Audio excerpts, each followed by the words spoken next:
இன்றே டவுன்லோட் செய்து உங்கள் ஃபேவரட் ஷோக்களை என்ஜாய் பண்ணுங்க.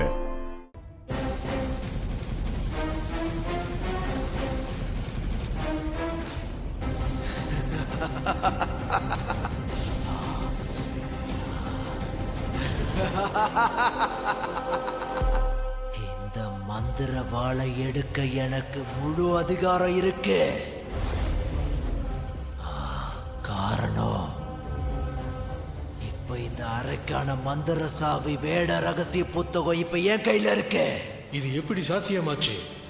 இந்த வேட ரகசிய புத்தகம் எப்படி உங்க கைக்கு வந்துச்சு?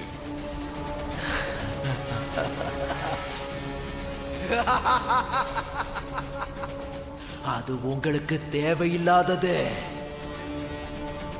இந்த புத்தகத்துல எழுதியிருக்கிற விதிப்படி இது யாருடைய கையில இருக்கோ அவங்களோட வார்த்தையை கேட்டு தட்டாம செய்யறதா உங்க 2 பேரோட கடமை. அதனால நீங்க நான் இந்த வாளை எடுக்கிறதுக்கு வழிபடுங்க.